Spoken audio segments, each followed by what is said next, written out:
Regresamos con Marcelo Aiello. Me gustó la reflexión final y del muchacho con el casco, pero que hablaba mucho del cinturón. Estoy viendo, no sé si vos capaz de tener relevamientos, mucho uso de cinturón en Capital Federal. Por lo menos más que antes. Sí, aumentó, te cuento. Nosotros estamos en un plan permanente de relevamiento de los principales dispositivos de seguridad, entre ellos el cinturón. Tenemos procesados ya casi 60.000 casos, es decir, que es una muestra bastante importante en 9 provincias y en distintos, digamos, cascos urbanos y en ruta. Nos está dando un 76%, te doy números aproximados porque estamos incorporando datos todos los días, un 76% es a nivel general. Pero esto disminuye notablemente en lo que son plazas traseras, ¿no?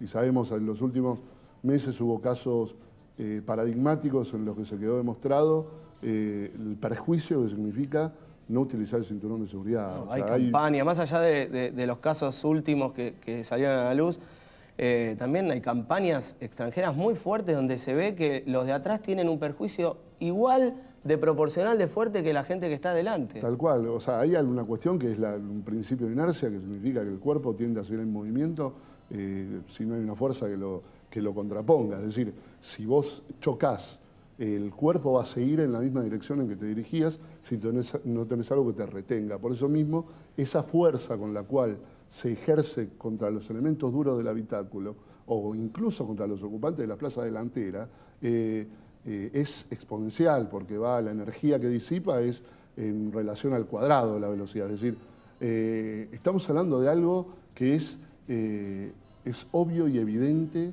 la necesidad, ¿no? Se calcula que se pueden prevenir entre un 45 y un 50% de las lesiones utilizando cinturón de seguridad, ¿no? Porque obviamente es lo que nos va a proteger en el momento mismo en que toda esa energía se dispara en el instante del accidente. Con lo cual, la utilización, como vos decís, está aumentando, pero igualmente estamos a niveles bajos respecto de lo que son países con más desarrollo, ¿no? España está hablando de aproximadamente un 85% delantero y un 81% trasero. Nosotros en trasero estamos relevando un 23, un 24%. O sea, hay mucho por trabajar todavía y en eso pretendemos, ¿no? Es decir, seguir con las campañas, que sabemos que es una herramienta muy importante, y los controles, ¿no?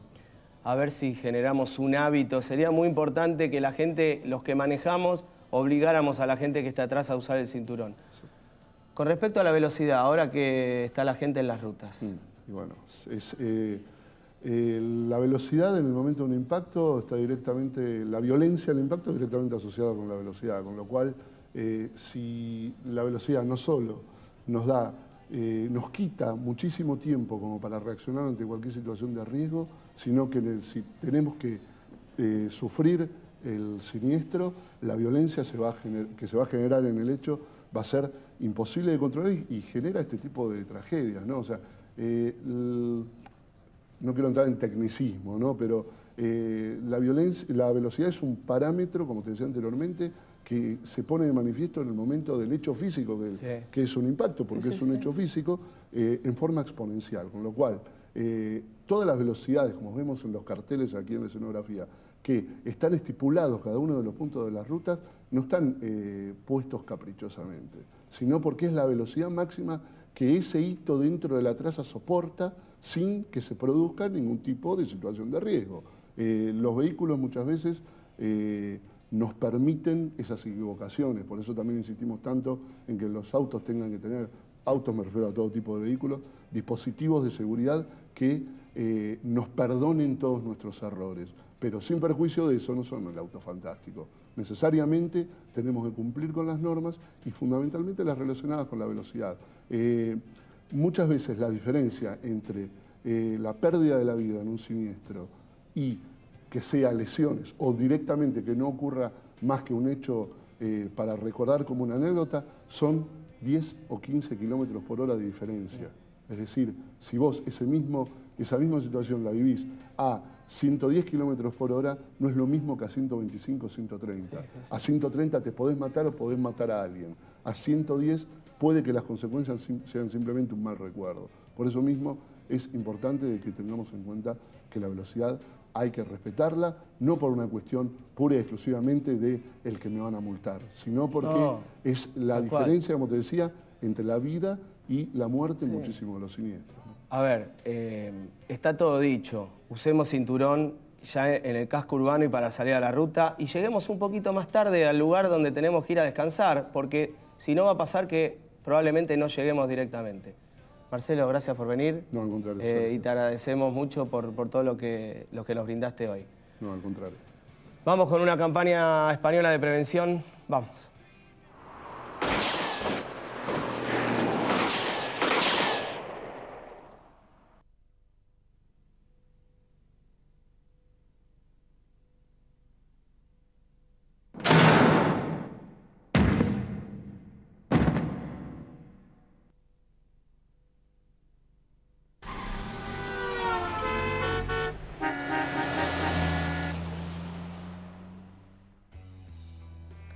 Estuvimos con los bomberos de Berisso, que son uno de los primeros, los bomberos en general, que llegan a los siniestros viales. Vamos a la nota.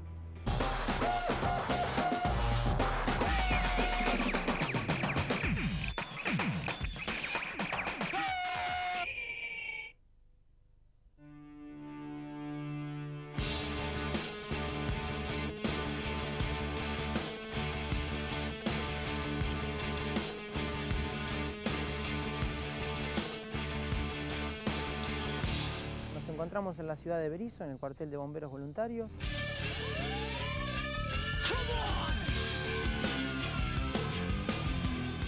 La mayoría de las intervenciones que cubre bomberos son accidentes en vía pública. La mayoría se está viendo últimamente con motocicletas.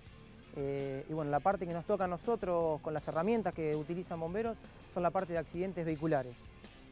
Lo que hace la función de bomberos es extraer a la persona dentro del habitáculo, ya sea porque ha quedado atrapada por los hierros retorcidos o porque el médico no puede actuar en sí dentro del habitáculo del coche. Bueno, una vez que se dispara la alarma acá en el cuartel, los bomberos se aprestan dentro del camión y la función del cuartelero de turno es ir recabando la mayor información mientras la unidad se desplaza hacia el lugar de siniestro. Datos como la cantidad de víctimas, si están atrapadas, si ya está personal sanitario camino al lugar, si es necesario el control policial. Y bueno, todo eso se va emitiendo vía radial para que el personal que va a cargo de la unidad vaya diagramando el operativo.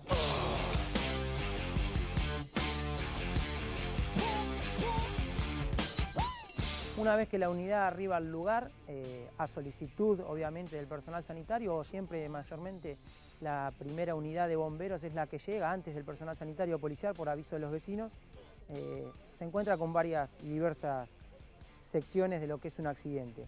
Puede haber riesgo de incendio y mayormente lo que son accidentes de tránsito, personas atrapadas. Mayormente lo que vemos nosotros con respecto a los accidentes de tránsito son lesiones a nivel de los miembros por el impacto en sí, y muchas veces lo que estamos encontrando en los últimos tiempos por la falta del uso del cinturón, muchas lesiones y hay veces los fallecidos, muchas lesiones graves por los golpes que recibe la persona contra el habitáculo del coche.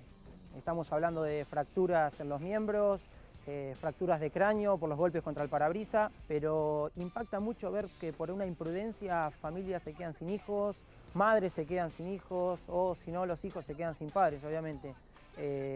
Mayormente es por negligencia o por no haber precavido el viaje, no haber preparado, son todas cosas evitables.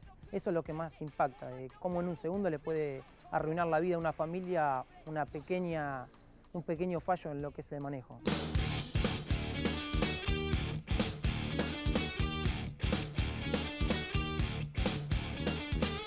Una opinión personal es que todo accidente es evitable, ¿sí?